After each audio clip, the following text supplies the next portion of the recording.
बहुत समय पहले भारत के एक छोटे से गांव सूरजपुर में एक साधारण सा कुम्हार परिवार रहता था।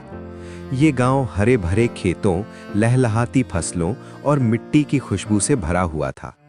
छोटे छोटे तालाब, मिट्टी के घर और चारों ओर फैली सादगी गांव की सुंदरता को और बढ़ाते थे। गांव के लोग मेहनती और सच्चे थे। वे एक दूसरे की मदद करने में कभी पीछे नहीं हटते थे। इसी गांव में एक दिन चमेली नाम की लड़की का जन्म हुआ। उसके माता पिता साधारण कुम्हार थे। वे मिट्टी से घड़े, मूर्तियां और दिए बनाते थे, जो देखने वालों का मन मोह लेते थे।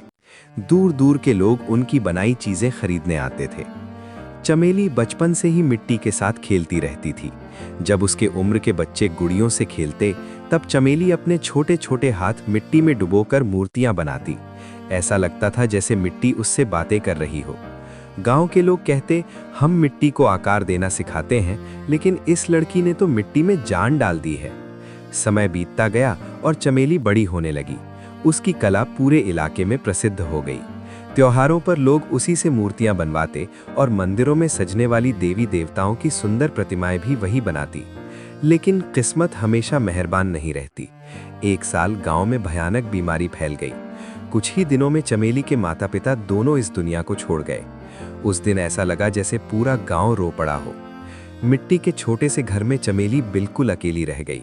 उसका सहारा और उसका संसार सब कुछ टूट गया।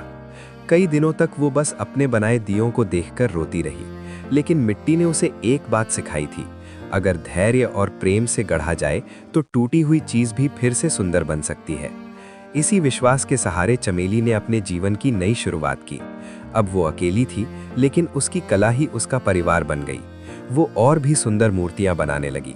अब उसकी हर मूर्ति में सिर्फ सुंदरता नहीं, बल्कि उसके माता पिता की यादें और उसकी आत्मा बसती थी। समय बीतता गया और राज्य में हर साल वसंत महोत्सव मेला होने वाला था। ये मेला बहुत बड़ा होता। दूर दूर से व्यापारी, कलाकार और साधक अपनी कला लेकर आते। कहा जाता था कि अगर किसी की कला इस मेले में पसंद आ जाए तो वो सीधे राजमहल तक पहुंच सकती है। चमेली के मन में भी एक उम्मीद जागी।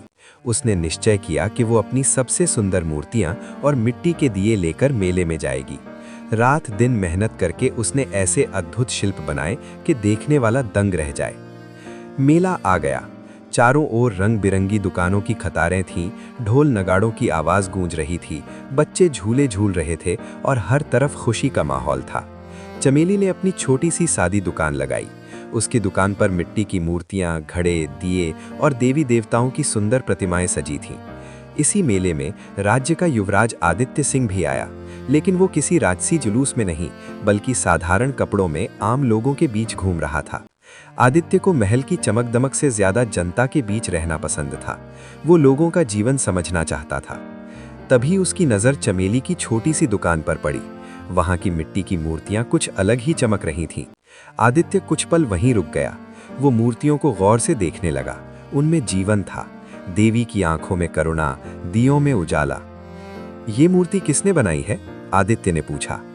मैं चमेली, वो मुस्कुराते हुए बोली। तुम्हारे हाथों में जादू है, आदित्य ने कहा। चमेली हल्की हंसी हुई। ये जादू नहीं, मिट्टी से दोस्ती है, उसने कहा। आदित्य ने एक मूर्ति खरीदी और कहा, मैं फिर आऊंगा। चमेली नहीं जानती थी कि ये मुलाकात उसकी जिंदगी की दिशा बदलने वाली है। मेला समाप्त होने के बाद भी आदित्य रोज चमेली की दुकान पर आने लगा। वो मूर्तियों को गौर से देखता, सवाल पूछता और चमेली मुस्कुराकर सब जवाब देती। धीरे धीरे दोनों की बातें लंबी होने लगी। आदित्य को चमेली की सादगी पसंद आने लगी और चमेली को आदित्य की सच्चाई और अपनापन। एक दिन जब मेला खत्म हुआ, आदित्य ने कहा, चलो मैं तुम्हें अपने गांव दिखाता हूँ। चमेली ने हंसकर कहा, ये तो मेरा ही गांव है। आदित्य मुस्कुराया, नहीं, मैं तुम्हारे साथ रहना चाहता हूँ ताकि तुम्हारा काम और मेहनत भी जान सकूं। चमेली को अजीब सा एहसास हुआ। उसका दिल तेजी से धड़कने लगा। ये सिर्फ दोस्ती नहीं थी, लेकिन वो समझ नहीं पा रही थी। कुछ ही दिनों बाद आदित्य ने अपनी सच्चाई बताई। चमेली, मैं तुमसे प्रेम करता हूँ। मैं तुम्हारे बिना अपनी जिंदगी नहीं सोच सकता। चमेली की आंखें भर आईं। वो जानती थी कि उसका दिल भी यही चाहता है, लेकिन उसका दिमाग डर से भर गया। ये संभव नहीं है आदित्य, तुम राजकुमार हो और मैं सिर्फ एक कुम्हारिन। तुम्हारी माँ और परिवार मुझे कभी स्वीकार नहीं करेंगे। आदित्य ने दृढ़ता से कहा, मैं सबको मना लूंगा, मेरे लिए तुम ही मेरी रानी हो। चमेली ने गहरी सांस ली। उसने धीरे से कहा, ठीक है, मुझे समय चाहिए, मैं सोचूंगी। गांव में अफवाहें फैलीं, लेकिन गांव वालों की नजरों में उनकी दोस्ती नहीं छुप पाई। लोग फुसफुसाने लगे, कुम्हारिन और राजकुमार, ये तो ठीक नहीं है। कुछ लोग ताने कसने लगे। चमेली और आदित्य पर नजरें तीखी हो गईं। उधर महल में रानी माँ को भी खबर मिल गई। उन्होंने आदित्य को बुलाया। तुम राजकुमार हो, तुम्हारा विवाह किसी राजकुमारी से होना चाहिए, उस कुम्हारिन को भूल जाओ। आदित्य ने कहा, माँ, मैं चमेली से प्रेम करता हूँ, मैं उसे नहीं छोड़ूंगा। रानी गुस्से में लाल हुई। अगर तुम मेरी बात नहीं मानोगे तो मैं उसे गांव से निकाल दूंगी। ये सुनकर आदित्य टूट गया, लेकिन उसने हार नहीं मानी। वो तुरंत चमेली के पास गया और सब कुछ बता दिया। चमेली ने हाथ थामते हुए कहा, आदित्य, मैं तुमसे प्रेम करती हूँ, लेकिन मैं तुम्हारे और तुम्हारे परिवार के बीच नहीं आना चाहती। हम साथ मिलकर हर मुश्किल का सामना करेंगे। आदित्य ने दृढ़ता से कहा, तुम्हें कोई कुछ नहीं कर सकता, मैं हमेशा तुम्हारे साथ हूँ। रानी ने अपने सबसे भरोसेमंद और चालाक सलाहकार महेश्वर को बुलाया। महेश्वर चालाक और क्रूर था। रानी ने आदेश दिया, इस कुम्हारिन का गांव में रहना बर्दाश्त नहीं होगा, उसे खुद ही गांव छोड़ने पर मजबूर करो, आदित्य को कोई शक भी ना हो। महेश्वर ने लालची लोगों को पैसों का लालच दिया। उसने अफवाह फैलानी शुरू कर दी। चमेली जादू टोना करके राजकुमार को अपने वश में कर लिया है। जो लोग कभी चमेली की कला की तारीफ करते थे, अब वही लोग उसे शक की नजरों से देखने लगे। एक रात चमेली के घर के बाहर भीड़ इकट्ठा हो गई। लोग चिल्लाने लगे, जादूगरनी, गांव छोड़ दो। चमेली डर गई, लेकिन भागी नहीं। उसने दरवाजा खोला और शांत स्वर में कहा, मैंने कोई जादू नहीं किया, मैं सिर्फ मिट्टी से काम करती हूँ। भीड़ सुनने को तैयार नहीं थी। तभी आदित्य को खबर मिली। वो बिना देर किए घोड़े पर सवार होकर वहां पहुंचा। उसने चिल्लाया, अगर किसी ने भी चमेली को नुकसान पहुंचाया तो मुझसे बुरा कोई नहीं होगा। भीड़ डरकर पीछे हट गई।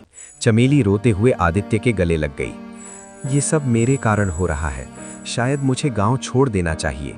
आदित्य ने धैर्य दिया, हम भागेंगे नहीं, हम सच के लिए लड़ेंगे।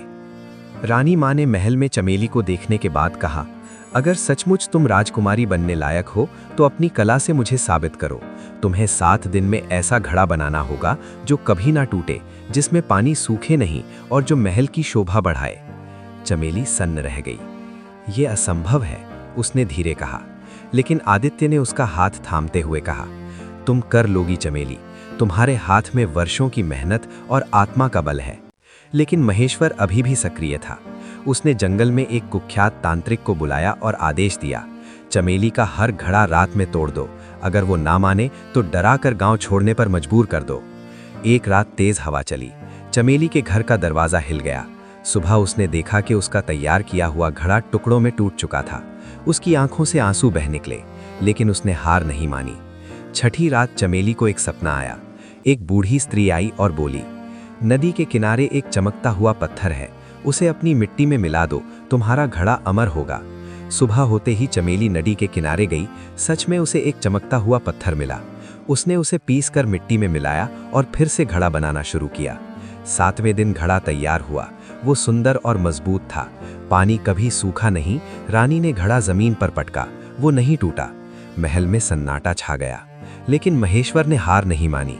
उसने अफवाह फैला दी, ये घड़ा जादू से बना है। गांव में फिर हंगामा मच गया।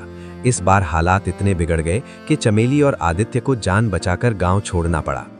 जंगल की ओर भागना। चमेली ने पीछे मुड़कर देखा। वही गलियां, वही मिट्टी का घर, वही यादें, सब कुछ पीछे छूट रहा था। आदित्य ने उसका हाथ कसकर थाम रखा था। डरो गत चमेली, जब तक मैं साथ हूं कुछ नहीं होगा। दोनों घने जंगल की ओर बढ़ चले।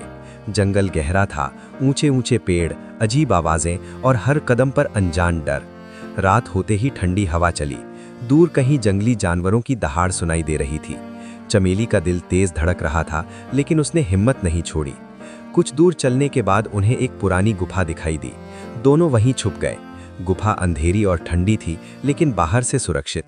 आदित्य ने अपनी तलवार निकाली और चौकन्ना हो गया। अगर कोई आएगा, पहले मुझसे टकराएगा। उधर महेश्वर अपने सैनिकों के साथ जंगल में पहुंच चुका था। उसकी आंखों में नफरत थी। आज दोनों को पकड़ना ही होगा, उसने दांत पीसते हुए कहा। रात गहराती गई। अचानक गुफा के बाहर आवाज हुई, चमेली डर गई। आदित्य ने इशारे से उसे शांत रहने को कहा। महेश्वर ने सैनिकों को आदेश दिया, गुफा के मुंह पर आग लगा दो। धुआं गुफा में भरने लगा। चमेली को खांसी आने लगी। आदित्य की आंखों में जलन थी, लेकिन चमेली की नज़र गुफा की दीवार पर पड़ी। वहां एक छोटा सा छेद था जिससे हल्की हवा आ रही थी। आदित्य, उधर, उसने कहा। दोनों ने मिलकर छेद को बड़ा किया। हाथ छिल गए, सांस टूटने लगी, लेकिन हिम्मत नहीं टूटी। आखिरकार वो गुफा के पीछे निकल आए। उसी समय अचानक तेज बारिश शुरू हो गई। बारिश ने आग बुझा दी। महेश्वर गुस्से से चिल्लाया, ढूंढो, कहीं दूर नहीं गए होंगे। लेकिन जंगल ने चमेली और आदित्य को सुरक्षित छुपा लिया। काफी देर चलने के बाद वे थक कर एक बड़े पेड़ के नीचे बैठ गए। चमेली की आंखों से आंसू बह निकले। ये सब मेरे कारण हो रहा है। तुम राजकुमार हो, मेरे लिए इतना कष्ट क्यों सह रहे हो? आदित्य ने उसका चेहरा अपने हाथों में लिया। प्रेम त्याग मांगता है, और तुम्हारे बिना मेरा राजपाट भी बेकार है। लेकिन जब तक मैं जिंदा हूं, तुम्हें कुछ नहीं होगा। सुबह की हल्की धूप जंगल की पत्तियों से छनकर नीचे गिर रही थी। चमेली और आदित्य साधु द्वारा बताए गए रास्ते पर आगे बढ़ रहे थे। रास्ता कठिन था, कभी कांटों से भरा, कभी फिसलन भरा पत्थरों वाला। लेकिन अब उनके कदमों में डर नहीं था। चमेली के मन में सिर्फ एक सोच थी, सच्चाई और प्रेम के लिए लड़ना। कुछ देर बाद उनके सामने एक प्राचीन मंदिर दिखाई दिया। टूटी दीवारें, काई से ढके पत्थर और गहरी शांति। मंदिर के बीचों बीच एक छोटा सा तालाब था, जिसके किनारे चमकती हुई विशेष मिट्टी पड़ी थी।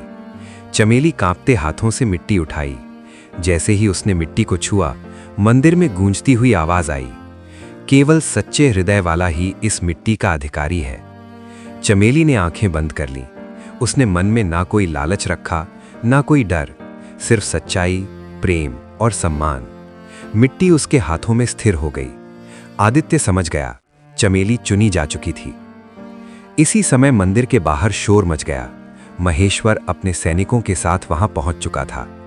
अब तुम कहीं नहीं भाग सकते, उसने कहा। आदित्य आगे बढ़ा, लेकिन चमेली ने उसका हाथ थाम लिया। आज मेरी बारी है, उसने दृढ़ स्वर में कहा।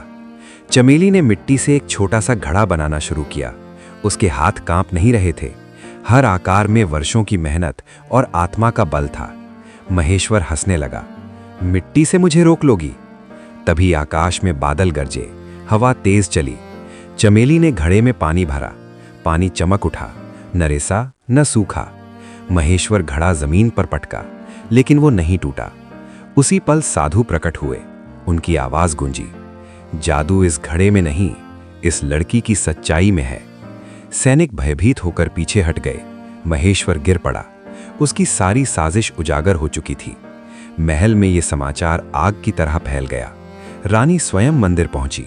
उन्होंने घड़े को देखा, चमेली की आंखों में झांका, और पहली बार उन्हें वहां डर नहीं बल्कि गरिमा दिखाई दी। रानी का स्वर धीमा हुआ, मैंने तुम्हें कमजोर समझा, लेकिन तुम मुझसे कहीं अधिक मजबूत निकली। महल में राजकुमारी वही नहीं होती जो जन्म से मिलती है। राजकुमारी वो है जो कठिनाइयों में भी अपने सम्मान को ना छोड़े। रानी ने महेश्वर को दंड देने का आदेश दिया। फिर आदित्य का हाथ चमेली के हाथ में रखा। आज से ये मेरी बहू है। गांव में खुशियां लौट आईं। वही लोग जो कभी ताने देते थे, अब गर्व से चमेली का नाम लेते थे। कुछ समय बाद राजमहल में सादा लेकिन भव्य विवाह हुआ। चमेली ने कुम्हारिन होना नहीं छोड़ा। उसने महल में भी मिट्टी से काम किया। उसकी कला अब पूरे राज्य की पहचान बन गई। आदित्य ने साबित किया कि सच्चा राजा वही है जो प्रेम और न्याय को चुनता है, और चमेली ने साबित किया कि मिट्टी से जन्मी लड़की अगर सच्ची हो तो इतिहास रच सकती है। दोस्तों, ये थी चमेली और आदित्य की कहानी। एक साधारण कुम्हारिन जिसने अपने धैर्य, सच्चाई और मेहनत से इतिहास रच दिया, और ये साबित कर दिया कि अगर दिल में सच्चा प्यार और आत्मा की ताकत हो तो कोई भी मुश्किल आपको रोक नहीं सकती। अगर आपको ये कहानी पसंद आई हो तो कृपया लाइक जरूर करें, क्योंकि आपका एक छोटा सा लाइक हमारे लिए बहुत बड़ा हौसला है। और हाँ, हमारे चैनल को सब्सक्राइब करें और बेल आइकन दबाना बिल्कुल मत भूलिए, क्योंकि हम आपके लिए लाते रहते हैं ऐसी दिल को छू लेने वाली और प्रेरणादायक कहानियां। धन्यवाद। जय हिंद।